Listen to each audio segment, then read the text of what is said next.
Take two. Let's see if it works this time. All right, guys. So this is a little bit of tough love on the truth of habits and rituals and the fact that you have to keep doing what you've been doing to get the right result, right? You cannot let your guard down, right? And I'm going to share it with you in context of a personal story. When I was training this week, I lift, obviously. Right now, one of my goals is maybe powerlifting, but anyway, so heavy lifting. And I was in the gym this week, and that's been my focus since like October, November. I was in the gym this week, and a woman came up to me and said, you know, I just have to tell you, I have seen you in the gym for years. And most recently, I've been out the last couple months because of an injury, and I just can see such a massive difference in you in just the last few months. And I just wanted to, she didn't use the word affirm, but she just said, I just wanted to tell you it's really neat to see that in another woman. And two things come out of that. This is not about me. There's a story to it. One, you can never outgive the universe, because I just did the same thing for another younger woman that I have seen for years. I kid you not. I saw her. I've seen her for years. And I think it was last week, it was on my heart to say, like, affirm her, because I see how consistent she's been over time. And the friend that she normally goes in with, I think when I originally saw them, I always assumed they were in high school cheer. And that was maybe 5-6 years ago. And the friend that she's with has lost a ton of weight. Ton of weight. And so I walked up to her and I said, I felt totally like I started to walk out of the restroom, like the little whatever area. And I thought, no, just do it. And I turned around, walked back and said, hey, I'm giving you some tips on how to do this for another woman and empower and encourage them. I said, hey, I know this might sound kind of awkward, but I just want to let you know that I have seen you and your friend for like several years. And I just think it's awesome how consistent you've been. And I see the changes, and your friend has lost a ton of weight. It's a guy friend, so they weren't there. And she said, you know, thank you so much, this, that, and the other. So case in point, you cannot outgive the universe, whether it's in compliments, affirmations, your time, your service, or even your tithing and your money, right? Whether you tithe or give back to the community or whatever it is you do, you cannot outgive the universe. So that's like a side perk, right? You don't give for that reason, but it's really nice to have that coming back at you, right? The second thing is the lesson in what I want to tell you I told her. And that is this. I started to say it, or I talked about it a little bit, I think it was last week, in the importance of habits and rituals. But again, I had a conversation with somebody recently where I was like, oh, I wish I could help you understand this better at a different level, right? And that is this, that habits and rituals are the things that you do consistently, day in and day out. Your habits and your rituals are exactly why you are where you are. Do not take them for granted. And that means if you've seen a certain level of success, let's say in fitness, and you've seen a certain level of success in fitness, for example, keeping up those habits and rituals that you do day in, day out to get the result in the first place, to achieve that success in the first place, is critical that you keep doing them. And in order for you to keep doing them, it's critical that you have that support and that accountability. This is why. Because those habits and rituals that you got there, you're in routine. Like, for example, maybe you start out an initial program. Let me come back to that. So this is what I told her. The difference over the last few months is not the workouts. It's not my nutrition. Y'all, I know how to work out. I know 2 decades, almost 2 decades, right? And I know how to do nutrition, right? But was it getting done to the best of my ability before I started engaging another coach? No, because reality is, this is what happens and I don't know powerlifting though. That is something new that I'm learning, and I'm having a lot of fun. And at some point we'll teach it forward. But right now, right? Yes, I'm learning, but the bigger thing was that accountability, because what I was guilty of is my habits and rituals that I had in place to be the best version of myself in my physical well-being as well as my nutrition. Those habits and rituals, somewhere along the way, the last year or 2 years or what have you, I got off track. And without that support and accountability from an outside source, right? Buddy systems don't work. Y'all know that. We've already talked about that. Without professional accountability, what happened is same like with anything else, my habits and rituals that got me to a certain level of success physically started to, like, I'm sure it started out with one choice here, to miss a workout, to change up my food. And it wasn't like I was eating horrible food, right? But for me, especially as you get older, because it becomes like even more critical that you stay focused, most of the time, right? And not replacing meals with bars and whatever the case may be.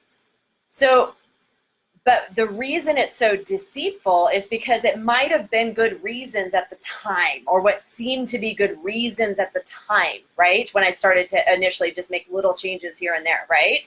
Might have been good reason, I can tell you. A lot of it is because I love you guys, and I live and breathe, and I believe in my passion and my impact. And I also absolutely believe in living incongruent with what I preach.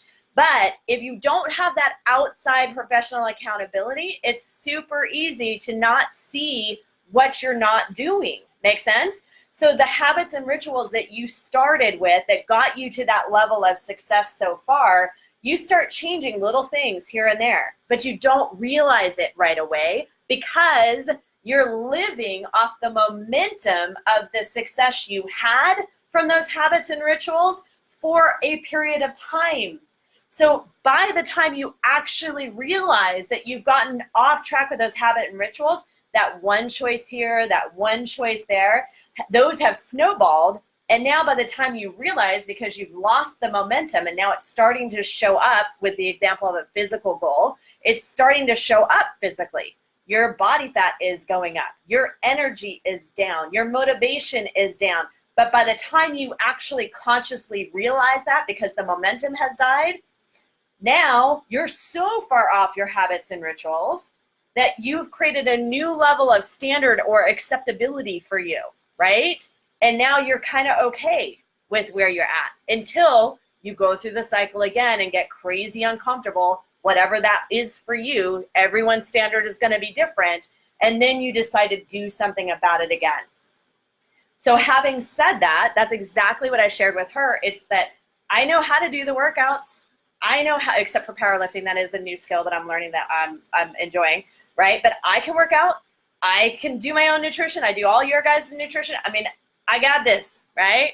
But knowing and doing is two different things. That is why the accountability is so critical. So even you guys as members, I'm going to tell you, we know, like, that's why we work so hard in getting you connected and keeping you connected and following up if you're not in session, because we know that the longer you're not in session for, like, maybe you got out because of an injury or a vacation, if we don't get you back in as fast as possible, the longer you're out, the more likely you are to stay out and not get back in and not get re-engaged, or it'll be like a month or two later and then you feel bad and then all this stuff is going on and it's like you're almost retooling, right? That's why it's so critical for us to keep you engaged and keep you going, because of that accountability. Take that to a next level. For me, it's that perfect example of that weekly accountability. Now, my coach does not hold my hand, right? He doesn't follow up with me if I don't send my stuff with him. Maybe he would, but I hold myself accountable because I made the agreement that I'm sending him my stuff on a weekly basis. And I'm going to keep my agreement, right? It's a choice, even when I don't feel like it, right? Which is a muscle like anything else, right? That weekly accountability is a complete game changer. So that's why it is so important, especially as members, that when we do these mini sprints, that you guys get engaged and, we're working on making them fun and changing them up and all that kind of stuff, totally open to ideas and suggestions. But it's important that you do that because, like I've explained before too, fitness is a journey, right? And so you'll work off of the momentum. Like, you guys are doing amazing at our current member challenge, right? And so you'll keep going with that momentum for a period of time, and that'll keep you focused and keep you on track. And then another 8 weeks from now, it'll be about time for us to do another internal challenge, right? And yes, you're investing in it, because when you do, we've done them both ways, said with love, guys, when we do something that is free as an internal challenge, you guys must see by now, the ones that have been with us a while, the difference between when we've tried to help for free, not like any kind of commitment, not any kind of tie-in for your part or anything like that, versus when you're truly invested, right? And when you're truly invested, then you're more attentive and you're putting more into it, right? And of course, the bells and whistles with all the extras that we're adding into it too to have fun with it, right? And having said that, because I'm going to post to both pages, those of you that are in an interim program, just like when I first, so like maybe you're still in the initial 42 days, just like I told you when we first met, right? Becoming the fit version of you is hard, right? That's why we give you the tools, the resources, the programs, the blueprint of everything to do, right? Knowing and doing are two different things, right? Which is why we give you the support and the accountability to actually follow through and do it, right? What did I also tell you? I told you from the very beginning, full transparency, it is our job to help you fall in love. That is not for my well-being. Well, I do get a lot of perk off of seeing you through the transition, but I promise you, it is so that you can keep the momentum going. Because if you don't keep doing what you've been doing, it will come back. It will be a fad like anything else. So thankfully, the majority of people that come through some sort of initial program with us do stay on board. But it still like drives me crazy and breaks my heart when, and you know what, it's almost always the people that do really, really well, because as awesome it is, we want to build this confidence, right? And you guys as individuals, I want to build you up. Sometimes though, can I be real? There's a sense of false confidence because you feel good. You feel like you've got this momentum, right? It doesn't happen very often, but just losing even one person that thinks they're going to be able to do it on their own just breaks my heart, because I've seen it in the past when someone feels like, man, I've got this great routine down. I know what I'm doing now. I'm just going to be all right, right? And then I run into the target 6 months later and they gain the weight back, right? And or, you know, they don't want to reach out, or they like, literally, I've had people dodge me, and I know, like said with love, I know it's because they know they've put the weight back on and they're kind of embarrassed, and I hate that about that, right? But that is the truth. You got to keep doing what you've been doing, all right? I hope you all know, and I trust you know, that it is absolutely said with love and wanting the absolute best for you guys. But point being, habits and rituals, right? The accountability met with discipline, right? With someone else, I can't remember, I was trying to think of before I did this video who taught me that a while back, but really we are to hold ourselves accountable, right? The professional accountability is a tool, is a resource, but if you want to get yourself to the point where you're holding yourself accountable with that person. Does that make sense? Like with, and I not any judgment, I've been working on this for 17 years, so we're going to keep reaching out for you guys. But in my own personal journey, it's like my coach for my powerlifting isn't reaching out and like checking in on me, right? I am holding myself accountable because I am reaching out to him. I am doing this, right? So having said that, come to think about it, we will be setting up quarterly meetings, which is me trying to give you guys some dedicated time, right? So quarterly goal setting, the times are going to be limited. We're going to have to do it a little bit differently. And I probably am going to have you reserve your spot because last time we did it, again, I love you guys, but there was a few of you that would schedule and then not show up or cancel at the last minute. And if I'm creating this time for you, I need you to respect that time, right?